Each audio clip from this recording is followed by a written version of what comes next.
Me chamo Eliane Bezerra, graduanda de Engenharia de Materiais pela UFRPE.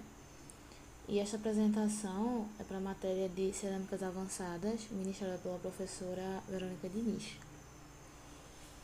O artigo que eu escolhi para apresentar foi Cerâmica de Ferrita de Níquel, síntese de combustão, sinterização, caracterização e propriedades magnéticas e elétricas.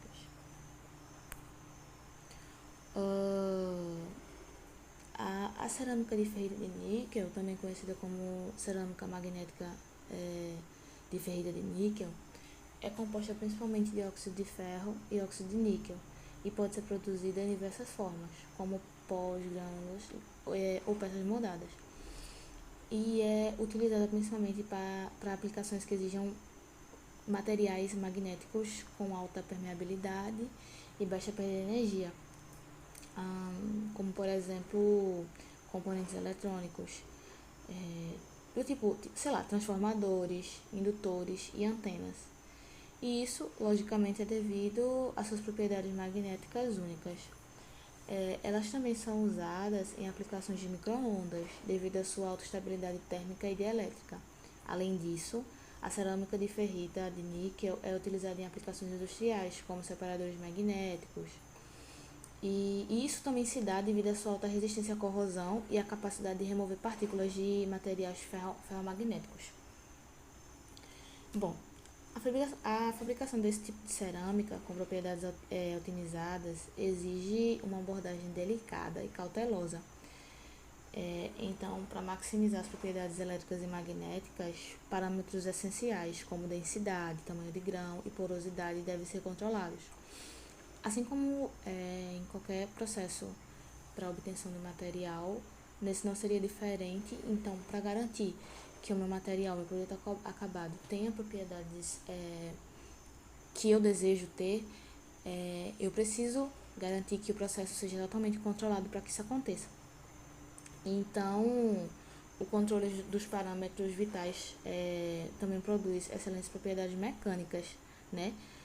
E a condição de sinterização é de grande importância, ou seja, o controle exatamente desse processo é de grande importância para obter na realidade essas propriedades.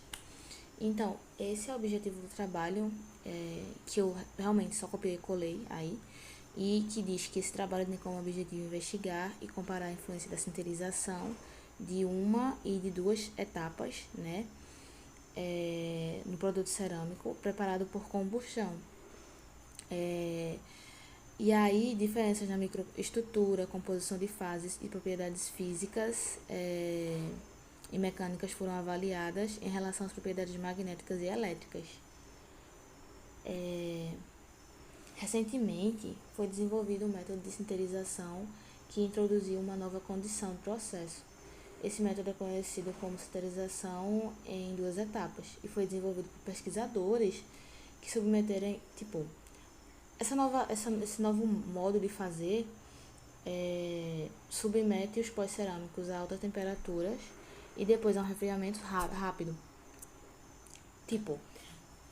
Mas esse resfriamento é entre 100 e 150 graus centígrados abaixo da temperatura do primeiro passo.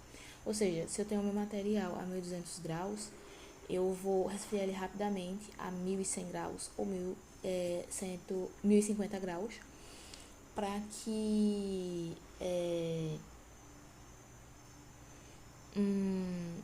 eu obtenha os resultados de sinterização, que nesse caso é o aumento da densificação, e também eu consigo suprimir o crescimento de grão. Essa técnica de sinterização tem sido usada para fabricar numerosos materiais, não só avançados, como também materiais tradicionais. E assim, nessa parte, aqui temos as curvas que ilustram o processo de sinterização de uma e de duas etapas. E o interessante nessa parte B, de frisar, é que quando esse resfriamento acontece, a peça ela fica nessa faixa de temperatura por mais tempo. Essa figura é uma micrografia dos pós de ferrita já preparados. Os pós percussores foram óxido de ferro, óxido de níquel e um combustível perclorato de sódio, né? Eles foram misturados a seco até a homogeneidade por moagem de esferas, isso por 2 horas. E posteriormente, 20 gramas da mistura em pó foi prensada em compactadores cilíndricos de 25,4 diâmetro e aproximadamente 25 milímetros de comprimento. Eu senti falta no trabalho de fotos dos corpos de prova, não tinha isso, e eu senti falta para estudo, eu achei que ficaria melhor, eu gosto de ver essa parte. E aí, com uma densidade relativa de 50 a 60%, né? A reação de combustão, ela foi realizada ao ar, sem temperatura controlada, e foi iniciada por uma chama de ignição de oxiacetileno de alta temperatura. Os produtos fiáveis da combustão foram moídos e lavados várias vezes com água deionizada para remover subprodutos, e depois esses pós eles foram filtrados. Finalmente, o pó de ferrita de níquel é seco, né, em uma estufa por 24 horas a 100 graus centígrados, e daí seguimos para o processo de sinterização. Nessa análise de DRX, o produto cerâmico passou por sinterização de uma única etapa e revelou que não houve nenhuma mudança de fase durante a sinterização. Esses picos agudos observados nos padrões indicam grãos bem cristalinos, e todos os picos são características desses picos, né, são características de estrutura espinélio cúbico de face centrada. Nenhum outro pico de difração foi identificado nas amostras de cerâmica, de ferrita, de níquel, o que indica a ausência de fases por impureza, tipo de fases de impureza no material. As imagens de MEV das amostras sinterizadas a 900 graus centígrados e 1000 graus centígrados mostraram que os grãos eles não estavam bem conectados. Se a gente olhar a imagem A e B aí, elas mostram que, enfim, não há um empacotamento aí efetivo. Já na C e D, os grãos foram melhores conectados em amostras sinterizadas a 1100 e 1200 graus. Sabe-se que a melhoria da conectividade devido à sinterização depende da temperatura, porque quanto mais temperatura você dá, a gente sabe que maior difusão, maior energia para esses átomos se difundirem, e aí maior é essa interação dos contornos de grãos, né, onde os maiores começam a absorver os menores, e toda aquela questão de uma difusão maior com maior temperatura. Bom, aqui tem uma tabela que exprime as características do material, e ela faz a comparação entre as temperaturas de processo de sinterização e aí com propriedades como tamanho de grão, né, parâmetro de rede, razão de intensidade, densidade sinterizada e porosidade aparente e dureza, respectivamente.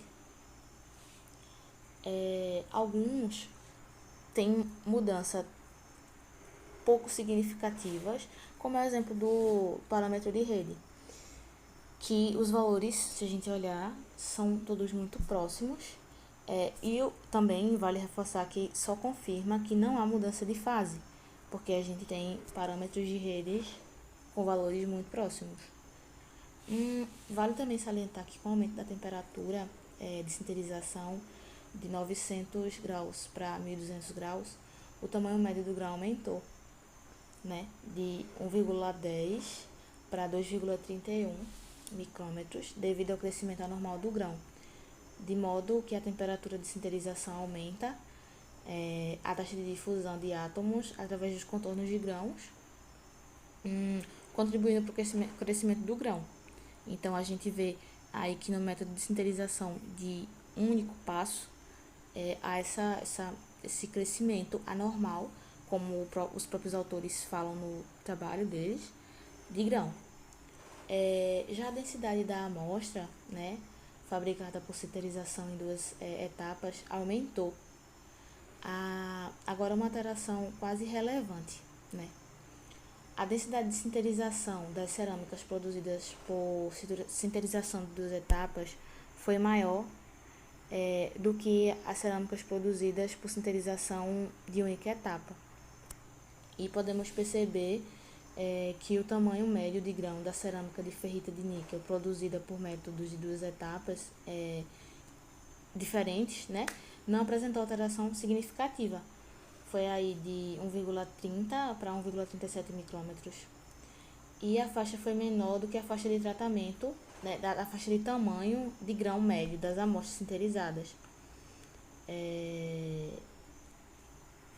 Quando a gente vê essa faixa menor olhando só para os que foram sinterizadas por um único passo, a gente justifica isso, né? Isso é causado porque a etapa de resfriamento rápido e da taxa constante, né? E taxa constante durante a sinterização em duas etapas inibiu a aceleração de crescimento do grão. E a migração imobiliza o contorno de grão. E aí, mas isso permitiu que a densificação contínua ocorresse por difusão do contorno de grão. Bom, no entanto, a dureza da cerâmica foi melhorada pela microestrutura mais densa do que pelo tamanho de grão. Ainda é possível observar que a morfologia da superfície do grão de cerâmica de ferrita de níquel fabricada por sinterização por duas etapas foi notavelmente diferente daquela de grãos de cerâmicas de ferrita de níquel fabricada por uma única etapa, considerando que os grãos sinterizados em uma única etapa apresentaram superfícies mais lisas e os grãos de cerâmica sinterizados em duas etapas apresentaram superfícies mais rugosas. Voltando o slide aqui, vendo essa foto, é possível ver que nessa micrografia aqui, os grãos eles são realmente mais porosos, né? Já em relação à magnetização e propriedades elétricas, visto que as cerâmicas de ferrita de níquel obtidas por ambos os processos de sinterização exibiram o seu maior MS, isso para temperaturas específicas como 1100 e 1200 graus centígrados. Isso para um método de sinterização de único passo. Quando a gente vai para os dois passos, esse valor é mais expressivo quando T2 é igual a 1050 e T1 é igual a 1200. Então, na temperatura de sinterização mais alta, esses altos níveis, na realidade, de magnetização e de saturação foram associados também a estados de oxidação alterados e distribuição de cátions entre os locais de rede que geraram uma estrutura espinela mista. E essa estrutura ela fornece a magnetização. Quando a gente vê agora a tabela 3, que trata da resistividade elétrica, energia de ativação, constante de elétrica, perda de elétrica e o fator de qualidade de cerâmica de ferrita de níquel fabricada por diferentes métodos de sinterização. Nessa parte, note que nessa tabela 3, com o aumento da temperatura, ocorre a redução da resistividade, que é reduzida, e essa redução ela foi causada pelo número de contornos de grão. Eu tenho uma redução em altas temperaturas dos meus contornos de grãos, e à medida que o tamanho de grão aumenta, os valores de R das cerâmicas fabricadas por sinterização em duas etapas, elas flutuam. a gente observa que tem uma flutuação.